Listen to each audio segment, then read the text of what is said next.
were the Prime Minister and Senator Abbott over-egging the pudding when they made those claims about wages and conditions at SPC Ardmona?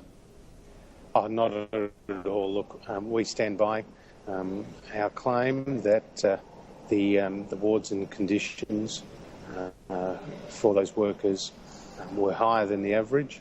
Well, the local member, Sharman Stone, has broken ranks, has effectively accused the Prime Minister of lying. She says their wages and conditions of those workers are not overly generous, that the average wage is about $50,000 a year and their entitlements aren't so great. So is it a case that she's the one who's not entirely telling the truth? Look, Sharman is a valued colleague and friend, and she is rightfully very passionate about these issues and is going into bat for her constituents, like a good member would.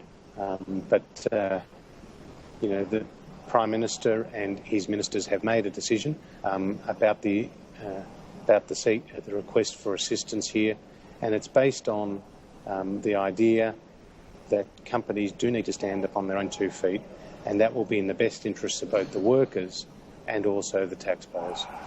If it's the case that companies need to stand on their own 2 feet, I understand that the Assistant Infrastructure Minister, Jamie Briggs, announced a grant of $3.5 million just on Monday to a Tasmanian seafood company, Huon Aquaculture.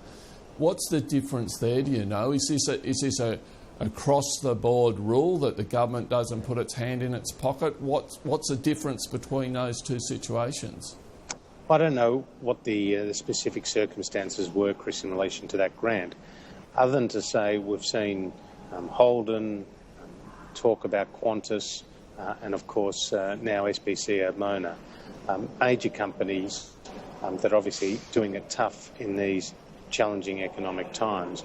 And we do not, as Liberals, believe that the taxpayer is the banker to private enterprise. Well, I think the government failed to do its homework. I mean, we did due diligence as a government before making this decision. In comparative terms, maybe $25 million is not a lot of money, but to most people it is a huge amount of money. So we don't make these decisions lightly. It's one of the reasons I travelled to Shepparton to have a look at the situation myself as Minister, met with the company, met with the workers, met with the growers who supply the company, and I came to the conclusion, as did Kim Carr, the then Industry Minister, that this was a strong case, and we put it to Cabinet. And I've never seen a stronger case for government assistance than is the case at SPC Ardmona.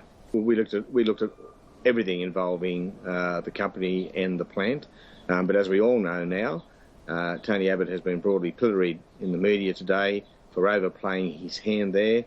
He didn't check his facts, he got them wrong, and now he's suffering the embarrassment. It's a pleasure, Chris. And now, Joel, before I let